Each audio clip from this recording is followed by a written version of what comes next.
আজকে আপনাদের সাথে কিছু গুরুত্বপূর্ণ কথা শেয়ার করব।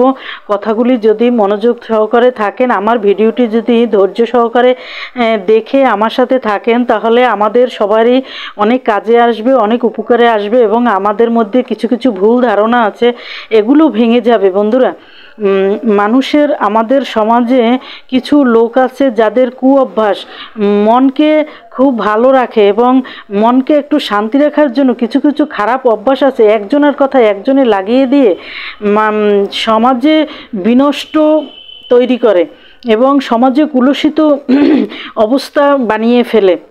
যেমন ধরুন, এক লোকের কাছে এসে আর এক লোকের বদনাম এসে বলল, ভাই আপনাকে কথাটা বললাম ওই লোক সম্পর্কে, আপনি কিন্তু বলবেন না, ঠিক আছে বলুন। হ্যাঁ, শুরু করে দিল ওই লোক কিন্তু অনেক খারাপ, ওই লোক ভালো না, ওই লোকের ভিতরে বদ অভ্যাস আছে, এগুলি বলে বলে ঠিকই বলে দিয়েছে। কিন্তু আপনি কি করেছেন?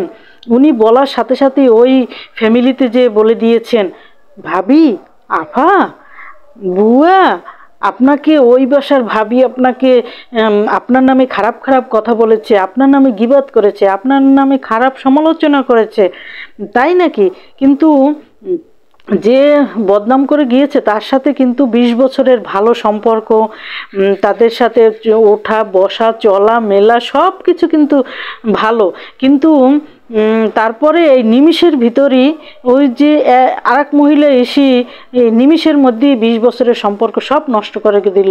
কেন ভাই? একটু ধৈর্য ধরলে তো আমাদের লক্ষ লক্ষ ফ্যামিলি এই সমালোচনার কারণে, খারাপ কথাগুলোর কারণে ধ্বংস হয়ে যাচ্ছে। তাই আপনাদের বলবো, একটু ধৈর্য ধরে, কেউ যদি কোনো কথাও বলে ধৈর্য ধরে থাকতে হবে।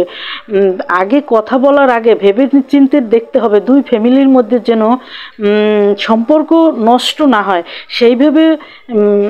সেইভাবে ধৈর্য শক্তি রেখে তারপরে আমাদের কথা বলতে হবে। শোনেন ভাই, পৃথিবীতে এমন কোনো মানুষ নাই, পিছনে সবাই খারাপ বলবে, সামনে আপনাকে ভালো বলবে, উপকার করবে, আপনার সাথে চলবে, মেলবে, থাকবে, কিন্তু খারাপ বলবি। এইটাই মানুষের ধর্ম, এইটাই মানুষের চরিত্র, এইটাই মানুষের কুঅভ্যাস। এই অভ্যাসগুলো সবার আছে, আমাদের সবার আছে। তবে আমাদের ধৈর্য ধরে থাকতে হবে। শুনেও অনেক কিছু কথা যারা ধৈর্য ধরে, একজনের সাথে একজনই ক্লিক না বাজায়, তাইলে আমাদের অনেক ফ্যামিলি বেঁচে যায় এবং আমরা অনেক ভালো থাকি।